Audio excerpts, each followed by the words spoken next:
Talagang nag-umpisa sa amin dalawa. Kamprami chapter, yung tawagin si.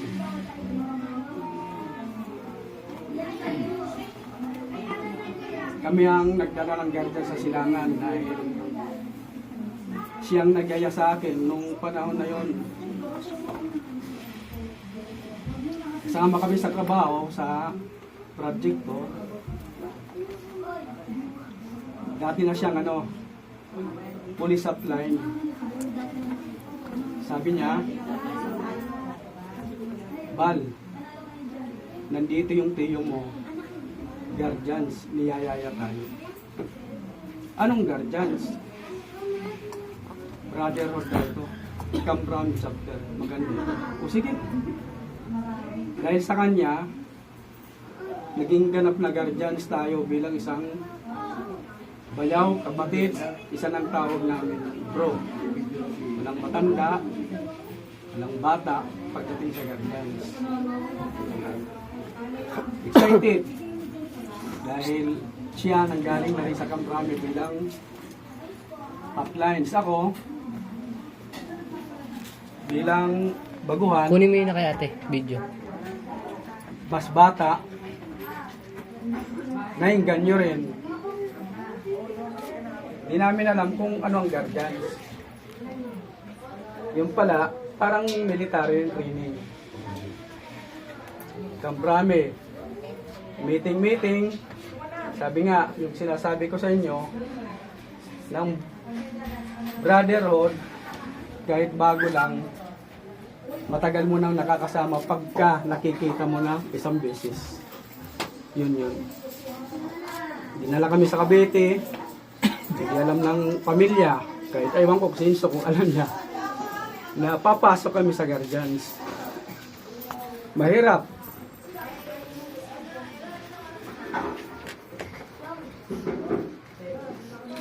Unang-una, napakahirapan training. Pero successful. Dahil una, di man ako may inom, sinaluli na lahat. Pero napilitan pa rin ako minom. Guardian's wine experience. Kahit sino sa atin, pag hindi ka nakainom ng Guardian's wine, di masasabi na isa kang Guardians. Nalasing ako. Siya nagpaligo sa akin sa dagat. Dahil puro putik. Ultimo singit. Alalay hanggang sa pag-uwi. Nakauwi nang hindi ko napansin dahil tulog, nakaakay. Nagulat si Mrs. Si Madonna, si Mrs. ko ngayon. Ano nangyari? Bakit puro putik kayo? Masaya dahil sana kami member ng Guardians. Pero wala pa kami tatak. Dahil may ibang proseso. Ang Guardians noon, kakaiba. Training bago tatak. Pag nagtatak ka ulit, sakripisyo na naman.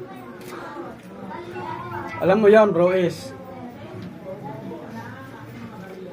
dalawa kami, share uli sa pagkain.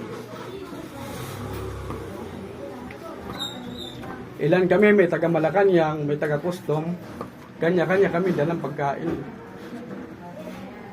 Nakakatuwa dahil natatakan. MG, Magic Rock, inaral namin.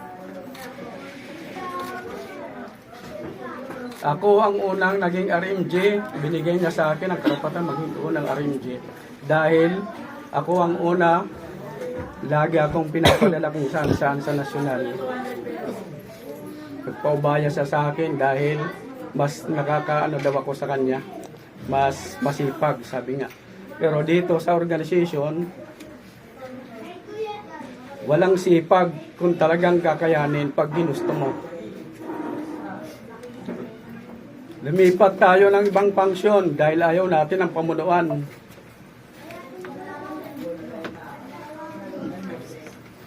Ikaw ang una nagsabi.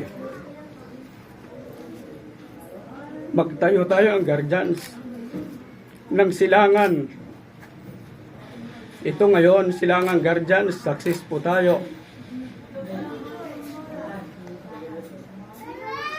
Isa ka na natuwa at linagay natin si Kap.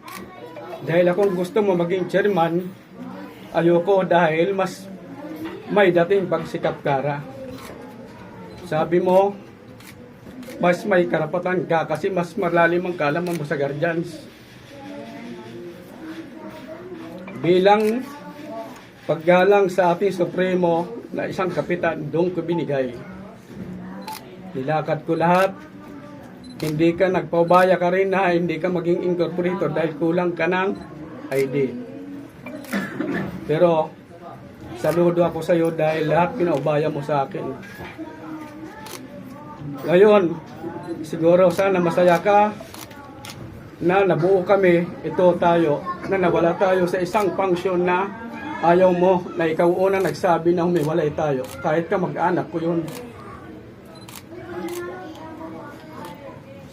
Kaya ito ngayon, mga bro and sis, sana gabayan mo kami, bro is, na sana lagi mo kami subaybayan na bigyan mo lagi kami ng maganda pangatawan at dalhin mo kami kung saan man kami makakarating. Kasi may mga plano pa tayo dapat. Sabi mo, nung nandito kami, pupunta tayo ng Marinduque. October, ang taning natin. Sabi mo pa, nagpunta kayo ng Bulacan, hindi mo lang ako sinabihan. Pinagmalaki ko na masarap ang chicharon. Bakit hindi mo ako dinalhan? Sabi ko, hindi ka naman makakakain. Kakain ako, basta dala mo. Dinalhan kita, di ko nga lang nakita kung kinain mo. Yun lang at maraming salamat sa iyo, bro is. Hindi kita tinatawag na bayaw, siko, kuya, dahil ang tawagan natin, bro is. Salamat sa inyong pag-suporta sa lahat ng ating kapatiran na nandito ka ngayon.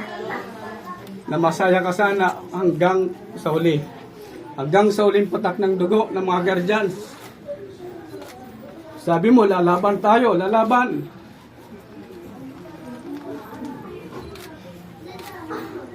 Walang iiyak na guardians pero ako umiyak dahil sa'yo.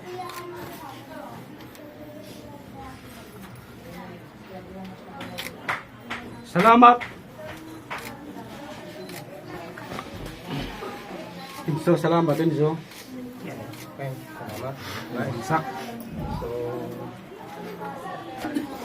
si JF Lennon. Nang panahon na, mas matagal kayo nakasama yan. Kayo mas nagsigit yan. Good evening mga bro, mga sis. Rolling.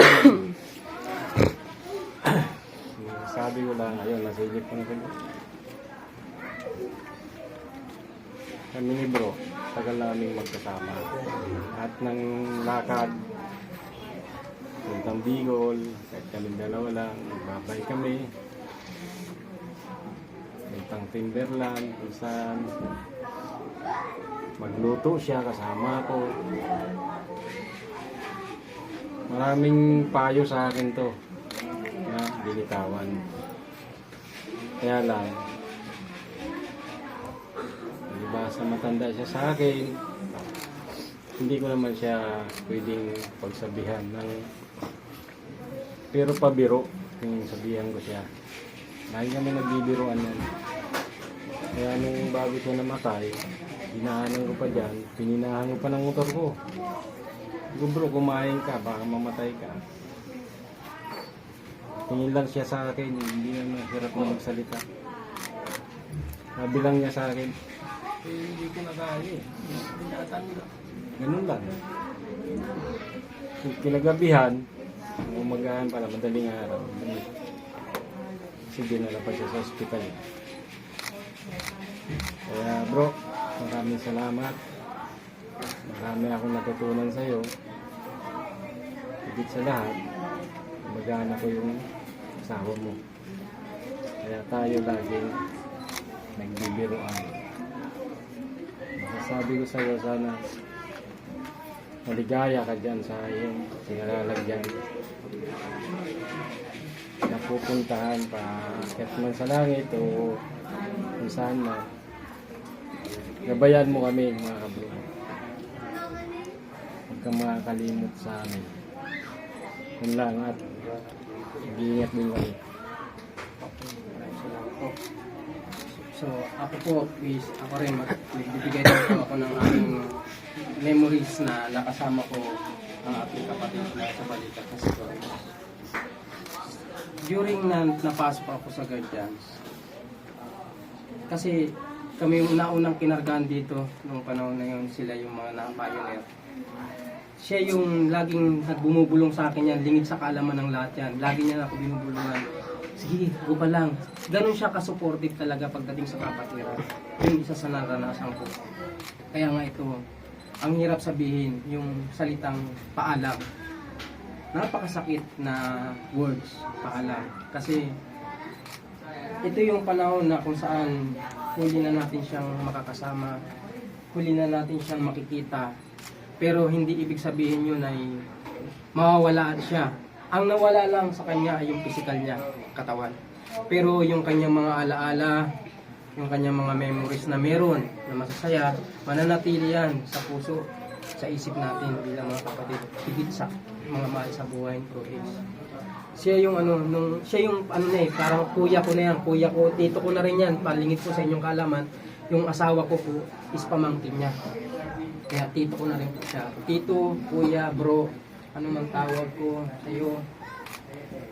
Maraming salamat sa mga advice mo sa akin nung panahon na nagkasama-sama tayo bilang magkakapatid sa balita.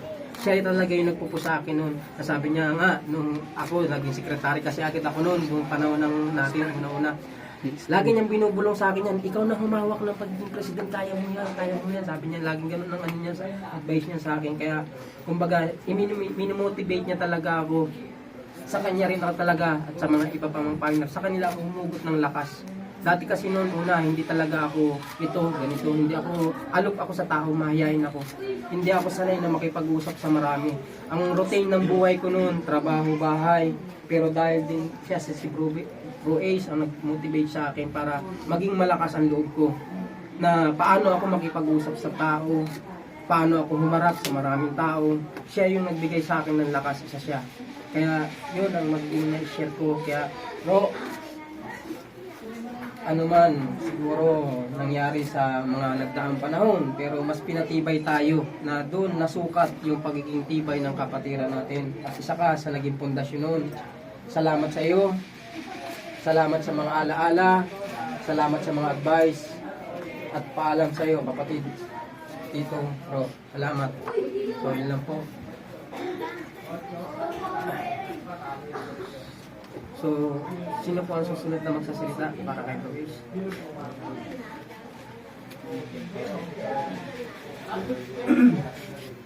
Okay, isang ama ng SBI. Dito kami para malaman kung ano man ang mga problema mo sa buhay. Bilang mga anak mo, dalhin mo ang matatamis na alaala na dati nagsama pa tayo sa CGTI. Ganun din ang pamilya mo na bagamat umagabay at mapatnubay kayo. Sana makarating ka sa maayos na lugar at laging tahimik. Ayun lang at maaari ka kayo.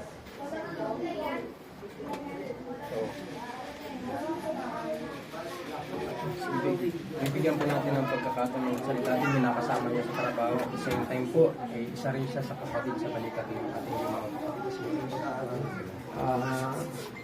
Naalala ko lang yung bago lang ako. Ang ganda pa ng suit ko eh. Pambinyagan eh. Doon po kami sa ilog. Nung nagano po kami. Tapos nung kinargahan po ako dito sa taas. Sabi niya pa nga sa akin, huwag lalaki ulo mo ha. Hindi naman po. Tapos salamat So, nung pinasok niya ako sa barangay, salamat. Dahil, hindi dahil sa kanya, wala ako sa barangay. Yun lang po. Salamat.